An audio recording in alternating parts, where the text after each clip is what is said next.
বেটা আহাম্মক কথা বলো কেন?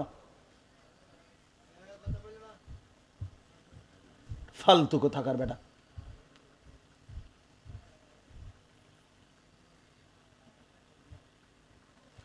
এতক্ষণ ধরে অনুরোধ করতেছি, এদিকেও কথা করে এদিকেও কথা বলে, আশ্চর্য কথা। এখানে যারা আপনারা কথা বলতেছেন তো অবুঝ না।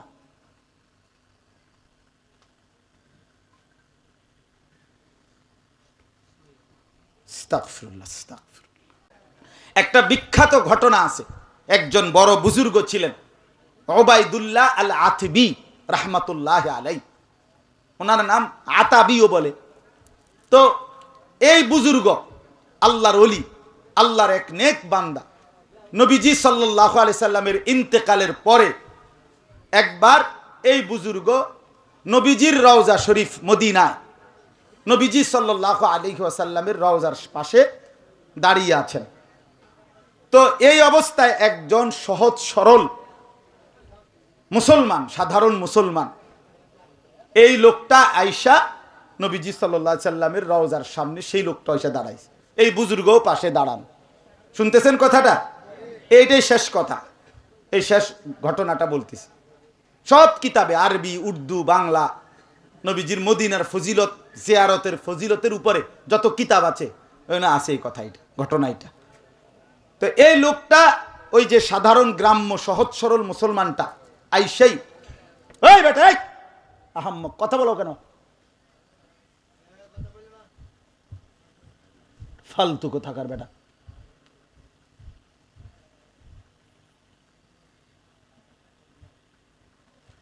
এতক্ষণ ধরে অনুরোধ করতেছি, এদিকেও কথা করে এদিকেও কথা বলে, আশ্চর্য কথা।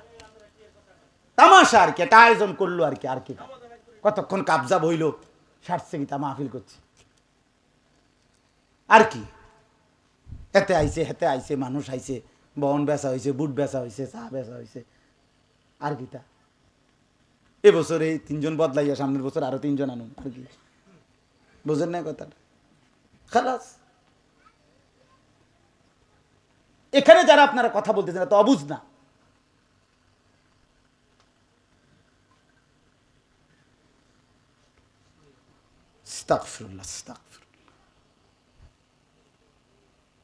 আমি এমনিতেও পারতাম, দোয়া করে দিতাম, অসুবিধা কি ছিল? আমার মাওলানা মাহমুদ ভাই, বিশ্বাস করেন না, আমি মদিনা শরীফ থেকে যখন রওনা দিছি রবিবার দিন, তখন আমাদের ফ্লাইট হলো রবিবার দিবাগত রাত 2:30টায়, মানে সৌদি 2:30টায়, সকাল 8টা বাজে বাসে উঠে গেছে।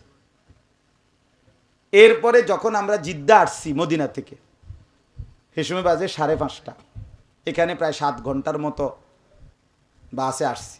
এরপরে আপনার বিমানের জন্য, ফ্লাইট বিমানের জন্য 9 ঘন্টার মতো এয়ারপোর্টে বসে রয়েছি। 9 ঘন্টা পরে ফ্লাইট, আবার বিমানে প্রায় 6.5 ঘন্টা, 7 ঘন্টা। এর আগের রাত্র যেহেতু চলে আসব, আগের রাত্র আর ঘুমাইছি না।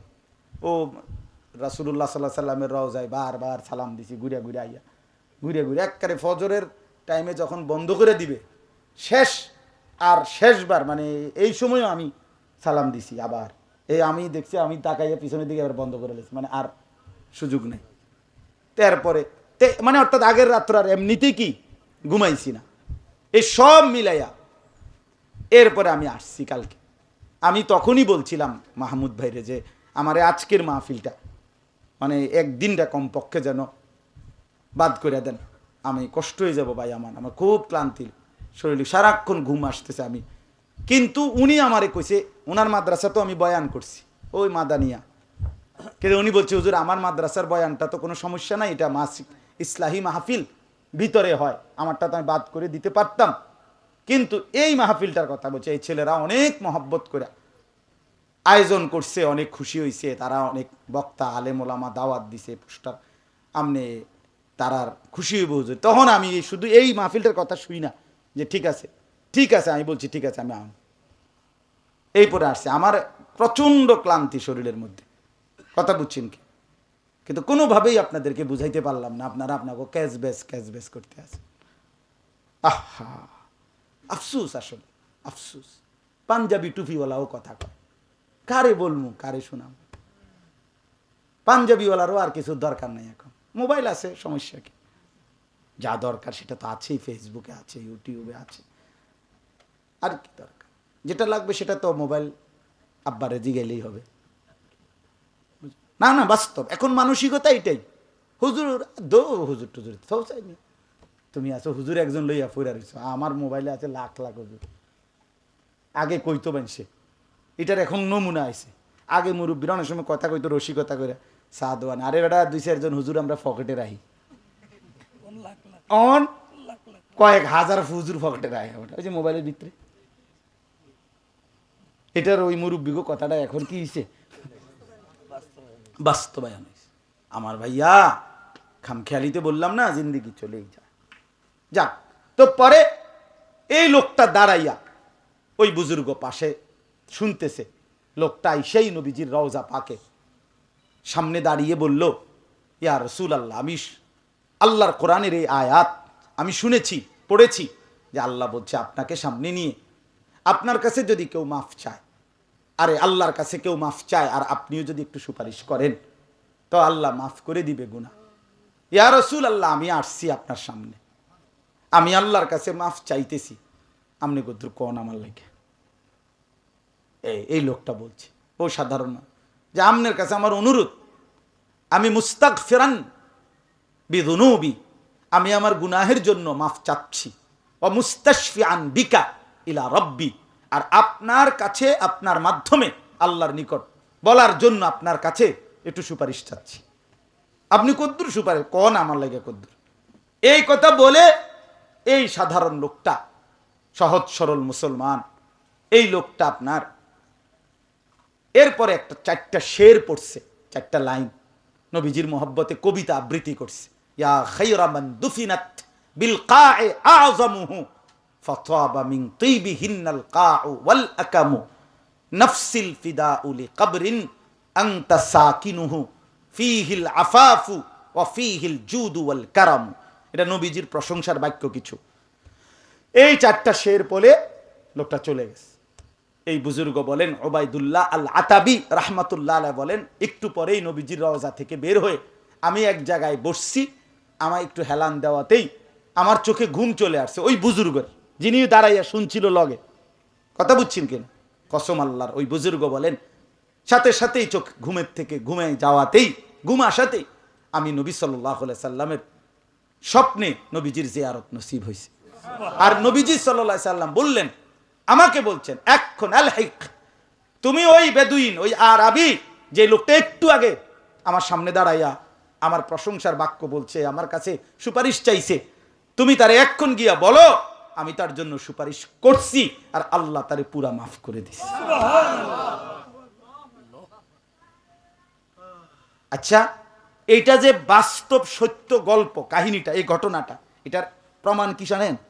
প্রমাণ হলো এখনো, আজকে 1000 বছর 100 বছর পরেও এখনো, আজকের এখনো রাসূলুল্লাহ সাল্লাল্লাহু আলাইহি সাল্লামের রওজা মোবারক যেখানে দাঁড়িয়ে সালাম দেয় হাজী সাহেবরা, যেখানে দাঁড়ায়, এখানের মাঝের 2 খুঁটিতে ঠিক মাঝখান বরাবর, আমি প্রতি বছর গেলেই যখনই যাই আমার হাজী যারা লগে থাকে আমার সাথে, তারপরে দেখাই স্বর্ণের অক্ষর, স্বর্ণ দিয়ে মোড়ানো অক্ষরে এই 4টা শের কবিতার এই লাইন 4টা এখনো আছে, আজও আছে, এখনো আছে, এখন আমি দেখাইছি। ওই বেটা এটার কথা, এটা এই সাধারণ এই লোক কিন্তু বলছেটা কি? হ্যাঁ মিয়া, আজও আছে। সবাই ওই হাজী সাবরা তো এমনি সাধারণ, অনেকে তো পড়তে পারে না, এটা বোঝে না, মানে কত কথাই তো লেখা আছে এখানে, কিন্তু এটা ওই বেদুইনের শের, যে নবীজির ভালোবাসায় নবীজির সামনে দাঁড়িয়ে এটা পড়ছিল এবং আল্লাহর কাছে ইস্তেগফার করছে, সুপারিশ চাইছে নবীজির কাছে। এজন্য বাপ 2 কথা আজকে বললাম। 1 নম্বর কথা হলো, রাসূলুল্লাহ সাল্লাল্লাহু আলাইহি সাল্লামকে যদি ভালোবাসেন অনুসরণ করতে হবে, আর নবীজিকে প্রেরণের উদ্দেশ্যই নবীজির অনুসরণ, বলেন না কি? আর 2 নম্বর কথা হলো মক্কা এবং মদিনার জিয়ারত, আল্লাহর ঘর এবং রসুলের রওজা পাকের জিয়ারত, এটার স্বপ্ন দেখবেন। কি বলেন? এটা দিলের মধ্যে তামান্না করবেন। মনে মনে বলবেন, মনে মনে চেষ্টা করবেন, প্রস্তুতি নিবেন যে মাওলা আমি কখন আপনার ঘর দেখব, আমি রসুলের রওজায় যাব কখন, ওই কালো গিলাফ দেখব কখন, ওই সবুজ গম্বুজ দেখব কখন, আপনার বন্ধুর সামনে দাঁড়াবো কখন। আমার রুমমেট একজন ছিল আমার সাথে, ও বেচারারে আমি এমনি ভালো ইঞ্জিনিয়ার, অনেক কিছু শিখাইছি, এটা এটা কইবেন, কেমনে সালাম দিবেন, কেমনে কি করবেন, খুব ভালো মানুষ। উনি রসুল্লাহ সাল্লামের রওজা শরীফের সামনে কাছে গিয়ে বাইর হইয়া পরে আমার কজরে আমি সব ভুলে গেছি, আমি আর কিচ্ছু মনে নাই আমার, কি বলবো আমি, নবীজির সামনে দাঁড়িয়ে ভাবতেই সব ভুলে গেছি। এই জন্য বাপ, এটা কেমন অনুভূতি বিশ্বাস করেন, এটা বোঝানো সম্ভব না। হ্যাঁ, 1450 বছর ধরে যার আলোচনা পৃথিবীর রন্ধ্রে রন্ধ্রে হচ্ছে, সেই তিনি ওইখানে এবং জীবিত, হায়াতুন নবী সাল্লাল্লাহু আলাইহি সাল্লাম, সশরীরে জীবিত। এই জন্য দয়া করে আজকে বললাম, হজ্জের জন্য, আল্লাহর ঘর জিয়ারতের জন্য, রাসূলুল্লাহ সাল্লাল্লাহু আলাইহি সাল্লাম মানে নবীজির জিয়ারত করতে হইলে আপনাকে হজ বা উমরায় যাইতে হবে। কথা বুঝছেন কি না বলে, এটার স্বপ্ন দেখেন, প্রস্তুতি নেন, অল্প 1000 টাকা করে জমান, 500 টাকা করে জমান, আলগা একটা জায়গায়, মাওলা আপনার ঘর দেখব বলে 1000 টাকা দিয়ে কতদিন পরে টাকার 8 লাখ টাকা কোন সময় বুক, কত বছর লাগবে, না না, আপনার মহব্বত আল্লাহর পাক দেখলে, বান্দার ভালোবাসা দেখলে আল্লাহ তাআলাই ব্যবস্থা করে। আমার পরিচিত এক হাজী সাহেব, উনি দেখা হয়েছে ওখানে মদিনায়, বললাম আমি জানি উনি খুব দুর্বল মানুষ, আমি বললাম কখন আইলেন বা আর কে আসছে আপনার সাথে, আমার বিবির নিয়ে আসছে। আমি বললাম আপনি কোন কি, আপনি দুইজনে আসছেন হচ্ছে? হ্যাঁ। কেমনে আসলে? হুজুর বিবি একদিন কাইন্দা কইছে আল্লাহর ঘর দেখব, একটু জমি ছিল, জমি বেচ চালাইছি, আইসা পড়ছি। আচ্ছা বলেন, মালিক কেমন খুশি হয়েছে? হ্যাঁ, আল্লাহ চাইলে তাকে এর চাইতে বেশি দিতে পারেন। 3 শতক জায়গা আল্লাহর কাছে বেশি তো। এই জন্য দয়া করে এখন থেকেই স্বপ্ন দেখেন যুবক ছেলেরা, তোমরাও ভাইয়া, কত কিছুই তো দেখতে মন চায়, কক্সবাজার দেখতে মন চায়, কুয়াকাটা দেখতে মন চায়, কত বাংলাদেশের বা বাহিরের কত চাকচমক, কত বিনোদন পার্ক, কত কিছু দেখতে মন চায়। তো কালো গিলাফ আল্লাহর ঘর, লা হাওলা ওয়ালা কুওয়াতা ইল্লা বিল্লাহ। ঠিক আছে, জেনারেটর আছে, আসালু, মাশাআল্লাহ। এই জন্য যুবক ভাই তোমাদেরকে বলি, নওজোয়ান চলো না একবার দিল থেকে নিয়ত করো আল্লাহর ঘর দেখব, বলো না ভাইয়া? আল্লাহর ঘর দেখতেও তো মন চাওয়া দরকার।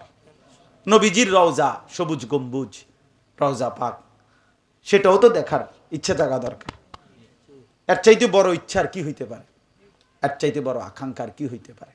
এই জন্য দয়া করে প্রত্যেকেই সুন্নাতের অনুসরণ, রাসূলুল্লাহ সাল্লাল্লাহু আলাইহি সাল্লামের অনুসরণ শুরু করবেন। বলেন ইনশাআল্লাহ। মিসওয়াক ব্যবহার করেন, দাড়ি রাখেন, হ্যাঁ, খাওয়ার সময়, খাওয়ার শেষে, ঘুমের সময়, ঘুমের পরে, টয়লেট বাথরুমে ঢুকতে বের হইতে, মসজিদে ঢুকতে বের হইতে কি কি সুন্নত নবীজির একটু 2টা-4টা করে করে শেখেন, পালন করেন। উপার্জন হালাল হারাম ভাইসা চলেন, বউ বাচ্চারে কেমনে নামাজি বানানো যায় ফিকির করেন, একটু উদ্যোগ তো নেন, কিছু কিছু চেষ্টা তো করেন। আর সম্ভব না আমার বুঝি হুজুর, কথা ভালোই কইছেন, আসলে হইতো না, এটা তো অপদার্থের কথা, এটা তো দজভঙ্গ মানুষের কথা, এটা তো ফালতু মানুষের কথা, মিয়া হইতো না, আর ভাবতাম না, খানা খাইবেন না, খামো ভাত খাইতাম না, বাবা খানা দাবাত খাইবেন নি, হ খামো, আর তো গুস্ত লবিন নি, চাষা হ্যাঁ লমো গুস্ত কেনা লম, খানা 100 কামের কথা কইলে ওটা নাই কেন?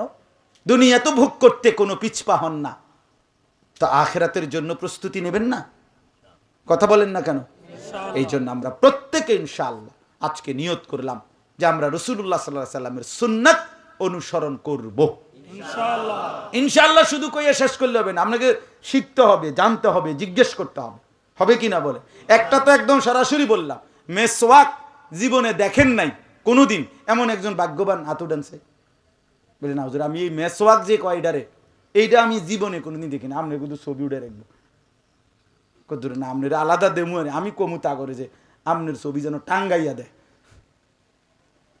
এটা দেখছেন না মেসওয়াক কখনো? কথা বলেন না কেন? হ্যাঁ, অতএব এই মেসওয়াক অ্যাভেলেবেল কিনতে পাওয়া যায় না?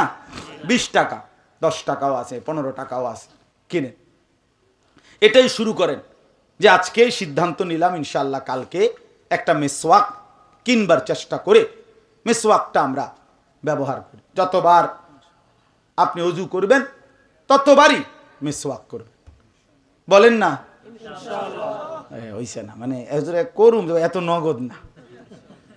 এই বছর যেহেতু বাংতি ফেরিয়া গেছে, জুলাই মাস একবারে সুজা, জানুয়ারি আইয়ক, একটা বছরেরও মিল আছে, ঠিক নেই কথাটা? অথবা এই সপ্তাহ বাংতি ফেরিয়া গেছে, আজকে মঙ্গলবার, শনিবার দেখি না, এরকম কালকে কিনবেন ইনশাআল্লাহ, দেখেন ভালো হবে। মেসওয়াক করলে দাঁত পরিষ্কার হয়, নবীজি বলছে আল্লাহর সন্তুষ্টি পাওয়া যায়। মেসওয়াক করলে ইমানের মৃত্যু হয়। নবীজি বলছেন জিব্রাইল আমার কাছে যতবার আসছে কোরআন নিয়ে, আয়াত নিয়ে, ওয়াহি নিয়ে, ততবার যাওয়ার সময় কসম নবীজি বলছে ততবার যাইতে সময় আমারে মেসওয়াকের কথা বলে গেছে। প্রত্যেকবার যতবার আসছে জিব্রাইল, শুধু কোরআনের আয়াত নিয়ে আসছে জিব্রাইল আলাইহিস সালাম নবীজির কাছে 24,000 বার। কয় হাজার বার? তো মেসওয়াকের কথা বলছে কয়বার? জি, একটা শুধু বললাম আপনি এই সুন্নতটা অনুসরণ করেন। এটা কওমি মাদ্রাসার হুজুরগো সুন্নত না, না কথা আবার অ্যালার্জি আছে, ব্যারাম, বুঝেন না কথা? এটি ওয়াহাবির গো আমল না, রে ওয়াহাবির না, এটা নবীজির আমল। কথা বলেন না কেন মিয়া? এটা রাসূলুল্লাহ সাল্লাল্লাহু আলাইহি সাল্লামের আমল। বেটা ঢালা দিয়া, ধাক্কা দিয়া, খোঁচা মাইরা ফেলে দিয়েন না, হাসরের ময়দানে আটকায় যাবে। দুনিয়া চলবে মিয়া, ভাত মাছ গরুর গোশত ফার্মের মুরগা ইডি বন্ধ হইতো না, ইডি চলছে বালায়, খানা দানা আটকাইতো না, আখিরাত আটকায় যাবে, পরকাল আটকায় যাবে। আজকে সবক সুন্নত মোতাবেক জীবন গড়বো ইনশাআল্লাহ। মক্কা মদিনার সফর, আল্লাহর ঘরের জিয়ারত, রাসূলুল্লাহ সাল্লাল্লাহু আলাইহি ওয়াসাল্লামের জিয়ারতের স্বপ্ন, প্রস্তুতি, চেষ্টা, আকাঙ্ক্ষা করবো ইনশাআল্লাহ। আল্লাহ আমাদেরকে তৌফিক দান করে।